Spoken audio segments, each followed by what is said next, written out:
오늘의 주요 뉴스입니다. 정부가 서민금융을 확대하고 가계부채와 부동산 프로젝트 파이낸싱을 더 조이는 내용을 담은 대책을 내놨습니다.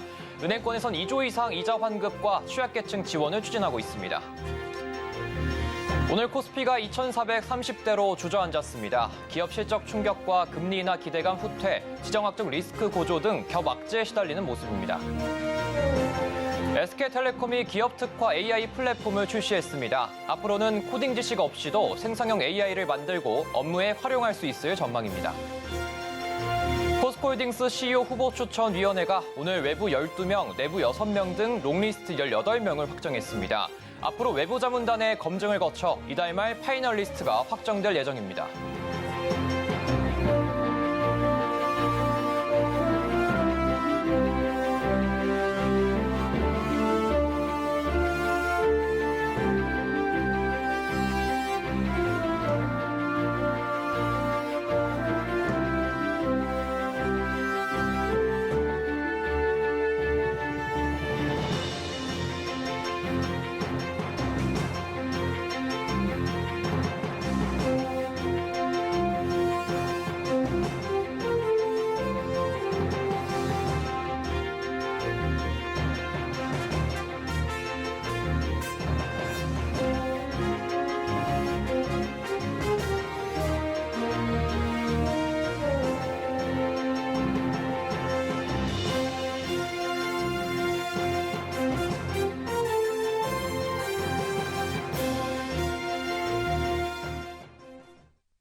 여러분 안녕하십니까? 센 경제 라이브 시작합니다.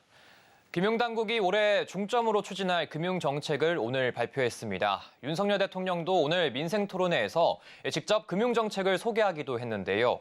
서민금융은 확대하고 가계부채와 부동산 프로젝트 파이낸싱은 더 조이겠다는 게 핵심입니다. 이연아 기자입니다. 금융위원회가 오늘 정부 서울청사에서 2024년 주요 업무 추진 계획을 발표했습니다. 윤석열 대통령도 이보다 앞서 한국거래소에서 열린 민생토론회에서 추진 금융정책을 소개했습니다. 올해 추진 정책은 신뢰, 튼튼, 역동금융 등 핵심 슬로건으로 총 9개 실행 과제를 제시했습니다. 먼저 고금리 고물가에 따른 자영업자, 소상공인의 부담을 낮추는 맞춤형 지원 정책이 실행됩니다. 은행권에서는 2조 원 이상 이자 환급과 취약계층 지원을 추진하고 제2금융권도 대출금 1억 원 한도 내 일부 이자 부담이 줄어들게 됩니다. 은행권에서는 2조 원 이상 이자 환급과 취약계층 지원을 추진하고 제2금융권도 대출금 1억 원 한도 내 일부 이자 부담이 줄어들게 됩니다. 새출발기금 지원 대상자는 코로나19 직접 피해 자영업자에서 2020년 4월부터 지난해 11월 사이 사업을 운영한 자영업자로 확대됩니다. 늘어나는 가계부채에 대한 관리는 강화됩니다. 총부채 원리금 상환 비율 DSR 규제 대상에는 전세대출이 새롭게 포함됩니다. 구체적 시행 시기는 시장 상황을 반영해 올해 안에 확정되는데 실소유자의 주거 안전성을 고려해 1주택 보유자가 추가로 전세대출을 받은 경우 이자 상환분만 DSR에 포함됩니다. 부동산 경기 침체에서 시작된 부동산 PF 부실 익스포저를 막기 위한 옥석 가리기도 담겼습니다. 정상사업장에는 지원을 강화하고 부실사업장에는 사실상 정리를 단행하며 PF 정상화 펀드 취득은 공매와 경매를 통해서도 가능하도록 확대됩니다. 전 금융사의 부동산 PF 익스포저 관리와 손실 흡수 능력을 강화하는 기준도 담겼습니다. 여신 전문 금융회사와 저축은행은 토지담보대출 충당금을 부동산 PF 대출 수준으로 증액하고 상호금융사는 대출 충당금 적립 기준을 상향 조정하기로 했습니다. 서울경제TV 이연아입니다. 이와 함께 금융당국은 올해 추진 계획에 주식시장 활성화를 위한 대책도 내놓았는데 코리아 디스카운트 해소가 가장 핵심입니다. 윤석열 대통령이 토론회에서 근본적 해결을 자신했는데요. 자본시장 성장과 시장 온기가 될 수 있을지 주목됩니다. 김혜영 기자입니다. 금융위원회가 코리아 디스카운트 해소에 팔을 걷어붙이기로 했습니다.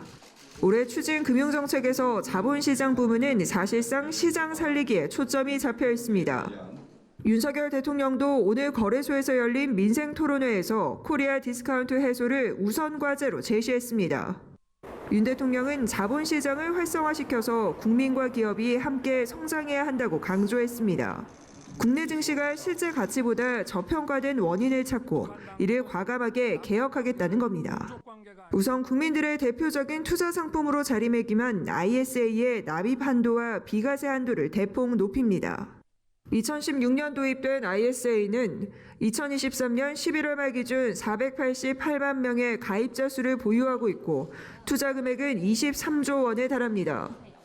금융위는 기존 연 2천만 원 총 1억 원인 ISA의 납입 한도를 연 4천만 원 총 2억 원으로 각각 2배씩 늘립니다. 이와 함께 ISA의 비과세 한도를 2.5배 상향한다는 계획입니다. 현행 일반형의 경우 200만 원에서 500만 원으로, 우대형은 400만 원에서 1000만 원으로 높입니다. 또 국내 투자용 ISA를 신설해 금융소득 종합과세자도 가입을 허용합니다. 이와 함께 내년 도입 예정이었던 금투세도 폐지를 공식화했습니다. 금투세는 주식과 채권, 펀드 등 금융투자로 일정 금액이 넘는 소득을 올린 투자자를 상대로 해당 소득의 20%를 부과하는 세금입니다. 다만 증권거래세는 예정대로 인하합니다.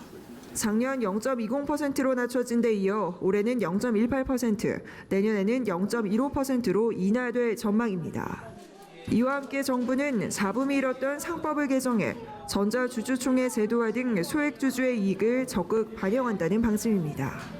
서울경제TV 김혜영입니다.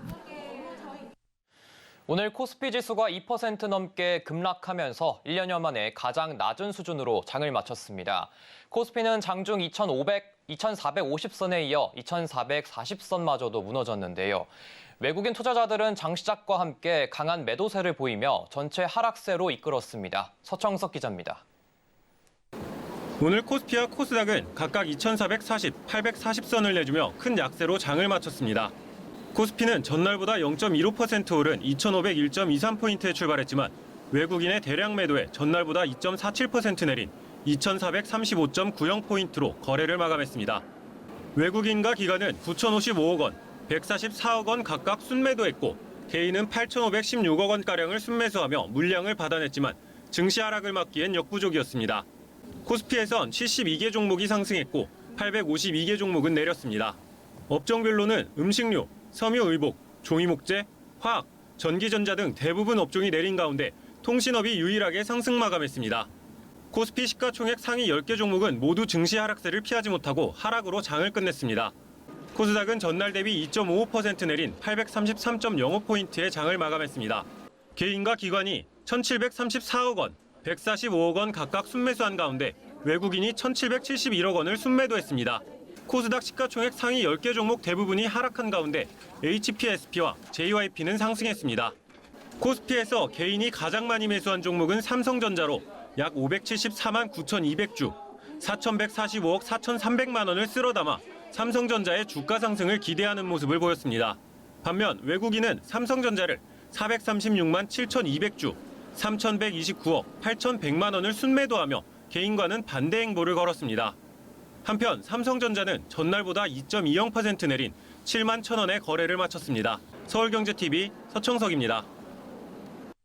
최근 생성형 AI를 적용한 기업 서비스가 확대되며 AI 서비스를 사고 파는 시장도 커지고 있는데요. SK텔레콤이 코딩 지식 없이도 생성형 AI를 만들고 기업에 적용할 수 있는 기업 특화 AI 플랫폼을 출시했습니다. 윤혜림 기자입니다. SK텔레콤이 기업이나 공공기관을 위한 생성형 AI 서비스 제작 플랫폼인 엔터프라이즈 AI 마켓을 출시했습니다. 기업 관리자는 별도의 코딩 지식 없이 간단한 명령어를 입력해 생성형 AI 앱을 제작할 수 있게 됩니다. 예를 들어 대출 상담용 챗봇을 만들면 회사 구성원들은 챗봇을 통해 구체적인 대출 상품 안내를 받을 수 있습니다. 생성형 AI의 문제로 꼽히는 환각 현상도 줄일 수 있습니다. 기업의 문서를 특정 서버에 업로드만 하면 해당 문서를 분석해 질문에 가장 정확한 답을 찾아 제공한다는 점이 엔터프라이즈 AI 마켓의 가장 큰 장점입니다. 금융뿐만 아니라 인사, 재무, 법무 등 다양한 분야에서 사내 시스템과 연동해 직원들의 반복적인 질문에 자동으로 답변하는 챗봇 서비스도 이용할 수 있어 업무 효율을 높일 수 있습니다. 엔터프라이즈 AI 마켓은 기업 특성에 맞게 클라우드형과 구축형을 선택할 수 있습니다. 클라우드형은 초기 구축 비용 없이 정보를 클라우드에 등록하고 앱만 제작하면 즉시 사용할 수 있습니다. 기업 내부의 자체 서버, 전산망 등 IT 인프라를 갖추는 구축형은 거대 언어 모델을 직접 고를 수 있고 고객 데이터 학습 등 컨설팅 과정을 거쳐 고객 맞춤 형태로 서비스를 제공합니다. 보안 중요성이 높은 첨단 제조업, 금융업, 공공기관 등에서 활용할 것으로 기대됩니다. SK텔레콤은 자체 LLM인 A.X, 엔트로픽의 클로드2, 오픈AI의 GPT-4 등 다양한 LLM을 지속 업데이트한다는 계획입니다. 서울경제TV 윤혜림입니다. 임종윤 한미약품 사장이 OCI그룹과 한미약품그룹 간 통합에 대해 집행정지 가처분 신청을 냈습니다. 차남인 임종훈 한미정밀화학 사장도 장남인 임종윤 사장과 뜻을 함께하면서 한미약품그룹의 모녀와 장차남 간 경영권 분쟁이 본격화되는 모양새입니다. 김효진 기자입니다. OCI그룹과 한미약품그룹의 통합에 반대하고 있는 임종윤 한미약품 사장이 오늘 법원에 그룹 통합에 대한 집행정지 가처분 신청을 냈습니다. 임주연 한미약품 사장과 이우연 OCI그룹 회장이 각자 대표를 맡게 되는 상황에서는 특별 결의가 필요하다는 점과 경영권 분쟁 상황 내서 3자 배정 유상증자는 위법하다는 점을 근거로 들었습니다. 법원이 가처분 신청을 인용할 경우 한미약품그룹에 약 3천억 원에 달하는 상속세 해결에 제동이 걸릴 전망입니다. 두 그룹의 통합이 부당하다는 임종윤 사장의 주장에 힘이 실리는 겁니다. 향후 임종윤 사장은 양사 통합의 부당함을 주장하면서 경영권 확보에 나설 것으로 관측됩니다. 차남인 임종훈 사장과 신동국 한양정밀 사장을 우군으로 확보하는 동시에 계열사를 통해 추가 지분 확보에도 나설 것으로 예상됩니다. 반면 가처분 신청이 기각될 경우 송영숙 한미약품 회장과 장녀인 임주연 사장에 힘이 실릴 것으로 전망됩니다. 그룹 통합으로 상속세 문제를 해결하고 신약 개발 동력을 확보하는 데 탄력을 받을 것으로 관측됩니다. 한미약품 측은 이번 통합에 대해 글로벌 네트워크와 규모의 경제를 활용해 글로벌 제약사로 도약할 수 있는 계기라고 설명했습니다. 서울경제TV 김유진입니다. 포스코홀딩스 CEO 후보추천위원회가 오늘 외부 12명, 내부 6명 등 롱리스트 18명을 확정했습니다. 후초위는 롱리스트 18명에 대해 외부 인사 5명으로 구성된 CEO 후보추천 자문단에 자문을 의뢰했습니다. 산업계, 법조계, 학계 등 분야별 전문 인사로 구성된 자문단은 회장 후보군에 대한 공정한 자격 심사에 나설 예정입니다. 후초위 관계자는 자문단은 후초위와 독립해 후보들의 산업 전문성과 경영 능력을 철저히 검증할 것이라고 밝혔습니다. 후초위는 자문단 평가 결과를 반영해 오는 24일 제7차 회의에서 숏리스트를 결정하고 이어 1월 말까지 심층 면접 대상자인 파이널 리스트를 확정한다는 계획입니다. 한편 후초위는 최근 불거진 해외 이사회 논란과 관련해 위원 모두가 엄중한 상황에 대해 깊이 인식하고 있고 논란이 되는 부분에 대해서 다시 한번 겸허한 자세로 지적을 받아들인다고 밝혔습니다. 온라인으로 보험을 비교 추천하는 서비스가 오는 19일 시작됩니다. 보험 시장에서 새로운 판매 채널이 탄생하는 만큼 이 판매 시장에 지각 변동을 일으킬지 업계에 관심이 쏠리고 있습니다. 김도하 기자입니다. 이틀 뒤 문을 여는 보험 비교 플랫폼은 보험 상품 가격 경쟁력을 한 번에 볼 수 있는 게 최대 장점입니다. 네이버페이와 카카오페이, 토스 등 모두 11개 핀테크 플랫폼에서 각 보험사 상품을 비교 추천받을 수 있습니다. 가장 먼저 자동차 보험 상품부터 선보이며 이후에는 실손보험과 저축성보험, 신용보험, 탭보험, 화재보험 순으로 상품이 추가될 예정입니다. 보험사들은 이번 플랫폼 출시가 기존 판매 채널에 어떤 변화를 줄지 최대 관심사입니다. 현재 보험 판매 채널은 설계사, 비대면 채널, 텔레마케팅인데 보험 대리점 GA 채널을 통한 판매 비중이 가장 큽니다. 하지만 코로나19 팬데믹을 거치면서 판매 방식도 급변했습니다. 보험연구원이 지난해 3월 글로벌 보험 채널 판매 방식을 살펴봤는데 온라인 채널이 보험 설계사 판매 방식을 제치고 가장 많은 비중을 차지했습니다. 이 때문에 보험사들도 이번 플랫폼 출시가 판매 채널 전체를 전환하는 새로운 마중물 역할을 해낼 수 있을지 기대감도 적지 않습니다. 이 상품들의 가격이 얼마다라는 거를 한 플랫폼에서 볼 수 있기 때문에 굉장히 소비자 입장에서는 매우 훌륭한, 그러니까 유익한 그런 제도라고 볼 수 있는. 그거를 어떻게 프로그램을 만드냐가 가장 중요한 요소가 되지 않을까라는 생각이 듭니다. 하지만 새로운 판매 채널인 만큼 판매 업권 간 수수료와 보험료율을 둘러싼 갈등도 보이면서 낮은 가격대의 보험 상품 판매는 다소 시간이 걸릴 것으로 보입니다. 서울경제TV 김도아입니다. KGC 인삼공사가 남성 타깃의 건강기능성 제품 시장 공략을 본격화합니다. 이번에 개발한 두충우슬 추출 복합물은 식품의약품안전처로부터 갱년기 남성 건강에 효과가 있는 기능성 원료로 인정받았습니다. 이혜란 기자입니다. 약재로 사용되는 두충과 우슬. 두충은 뼈와 비만에, 우슬은 근육과 관절에 좋은 것으로 알려져 있습니다. KGC 인삼공사는 오늘 독자 기술로 개발한 두충우슬 추출 복합물에 대해 갱년기 남성 건강에 도움이 되는 기능성 원료라는 식약처 인증을 획득했다고 발표했습니다. 개별 인정형 기능성 원료로 인정받은 만큼 KGC 인삼공사는 해당 원료에 대한 독점적 제조 판매 권리를 갖게 됩니다. 갱년기 남성은 남성 호르몬인 테스토스테론 수치가 내려가면서 우울증과 피로감, 불면증, 성기능 감소 등의 증상을 겪습니다. KGC 인삼공사는 비임상 시험을 통해 두충우슬 추출 복합물 투약 시 테스토스테론이 비투약군 대비 2.6배 증가하고 활성 남성 호르몬인 유리테스토스테론은 2.4배 증가한 것을 확인했다고 밝혔습니다. 두충우슬 추출 복합물이 남성 호르몬 합성과 분해 효소 조절을 통해 남성 호르몬을 증가시켜 갱년기 남성 증상 개선에 효과가 있음을 입증하였습니다. 앞선 2022년 12월 KGC 인삼공사의 홍삼 오일은 식약처로부터 전립선 건강에 도움이 되는 기능성 원료로 인정받은 바 있습니다. KGC 인삼공사가 남성 건강과 관련해 기능성 인정을 받은 건 이번이 두 번째입니다. 서울경제TV 이혜란입니다.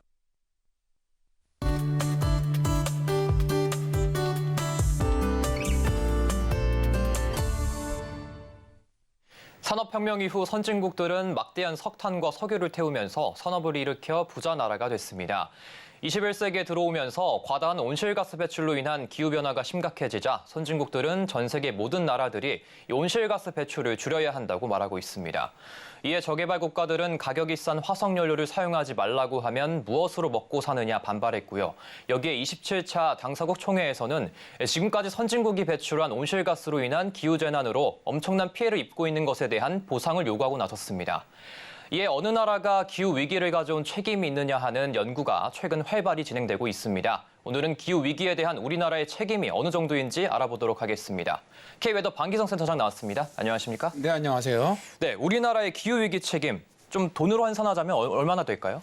기후환경단체죠. 기후솔루션은 화석연료를 사용해서 이윤을 벌어들인 기업과 이를 용인한 정부의 책임을 계산한 보고서를 2023년 12월 12일에 발표를 했습니다. 이들은 이탈리아 밀라노 피코카 대학교의 교수인 마르코 그라스 등이 개발한 방법론으로 환산을 했는데요. 그라스 교수는 2023년 5월 환경학술지 One Earth에 대가를 치를 때 기후 피해에 대한 화석연료 기업의 배상이라는 논문을 내고요. 지구 가열을 초래한 기업들이 보상할 금액을 계산해 봤습니다. 이들은 기후위기 책임이 화석연료를 생산한 기업과 또 사용한 기업, 또 이 구조를 뒷받침한 정부 등 세계 그룹에 동등하게 있다고 가정을 했고요. 예를 들어서 2050년까지 화석연료 사용으로 인한 전 세계 국내 총생산 손실액을 70억 달러로 추정을 한다면 세계 그룹이 각각 23조 달러씩 책임을 져야 한다고 주장하는 겁니다. 그런데 기후위기에 대한 책임을 돈으로 환산을 했을 때 한국 정부는 517조 원이 됩니다. 지난 30년간 한국 정부의 온실가스 배출량은 전체 국가 배출량이 1.7% 수준으로 세계 9위를 차지했는데요. 이를 비용으로 환산하면 한국은 517조 7,704억 원의 기후 부채가 있다는 겁니다. 네, 말씀해 주신 대로 우리나라 기업들의 기후 책임 비용도 좀 엄청나겠는데요? 네, 그렇죠. 우리나라 단일 기업으로는 포스코가 지난 10년간 전 세계 기업 배출량의 0.21%를 차지하면서 64조 1,882억 원으로 책임이 가장 컸고요. 이어서 2위부터 6위까지는 석탄과 석유를 가장 많이 사용하는 한국전력의 발전 자회사들이 차지를 했습니다. 발전회사들의 책임 비용은 174조 9,504억 원에 달하고요. 뒤이어서 현대제철, S-오일, GS칼텍스, 쌍용양해공업, LG화학, SK에너지, 현대그린파워가 순위에 올랐는데요.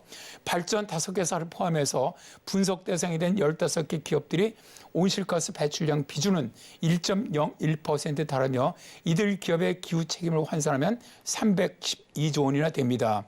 마르코 크라소 교수의 기후위기 책임 비용에 대해서 유엔 기후변화 특사였던 메리 로빈스는 손실과 피해 해결은 취약한 지역사회의 기후위기가 초래한 파괴를 바로잡는 데 중요하다. 이 보고서는 손실과 피해 책임을 명확히 하기 위한 첫걸음을 내디뎠다라고 평가하기도 했지요. 네, 그런데 이런 기후 책임 비용도 좀 산정하는 방법들이 여러 가지가 있을 것 같은데 좀 다르게 산정한 기후 책임 비용도 있을까요?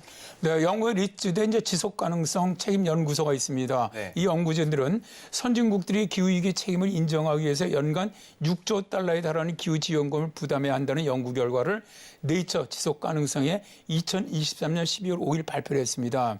연구진이 설계한 기후 보상금 시스템은 지구의 대기를 모두가 공평하게 나눠 쓰는 공의제로 봅니다.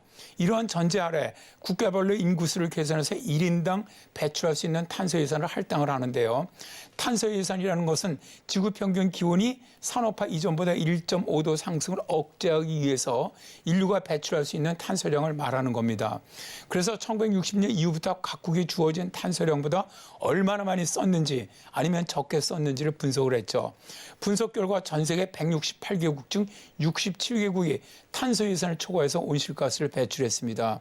그렇다면 전주의 목표인 2050년까지 1.5도 상승 저지를 위해서는 기후위기 책임 비용을 지급해야 한다는 겁니다. 온실가스 초과 배출 1위를 기록한 미국의 기후 책임 비용은 80조 달러였고요. 뒤이어서 일본, 독일, 영국 순이었고요. 우리나라는 세계 13위로 2조 7천억 달러, 우리 돈으로 환산하면 약 3,500조 원의 기후 책임 비용을 내야 하는 것으로 밝혀졌습니다. 전체 67개국이 내야 할 돈은 모두 192조 달러에 달했습니다. 네, 그렇다면 좀 반대로 탄소 예산을 덜 쓴 101개의 이 나라는 책임 비용을 내는 것이 아니라 좀 기후 보상금을 받아야 하는 상황인 건가요? 네, 그렇죠. 네. 뭐 인도라든가 인도네시아라든가 파키스탄이라든가 나이지리아, 뭐 중국 등 101개국은 탄소 예산보다 적게 배출해서 기후 보상금을 받는 나라에 속했는데요. 현재 이제 전 세계에서 탄소를 가장 많이 배출한 나라가 중국이에요. 근데 이제 인구가 워낙 많다 보니까 1인당 배출량이 적기 때문에 기후 보상금을 받아야 하는 나라에 속하게 되었고요. 그러나 이것은 학자들의 연구로 실제 선진국들이 기후위기 책임금을 강제적으로 내놓는 것은 아닙니다. 지금까지 얼마만큼의 책임이 있는지와 이것을 비용으로 환산했다는 건데요. 그러나 2023년 기후변화 협약 당사국 총회에서도 저개발국들이 제기한 기후변화로 인한 손실과 보상 요구에 선진국들이 일부 조건을 받아들인 것을 계기로 실제 이런 연구에 기반한 보상금 할당이 앞으로는 이루어지지 않겠나 봅니다. 네, 그렇군요. 잘 들었습니다. 지금까지 K웨더 반기성 센터장이었습니다. 오늘 말씀도 감사합니다. 네, 고맙습니다.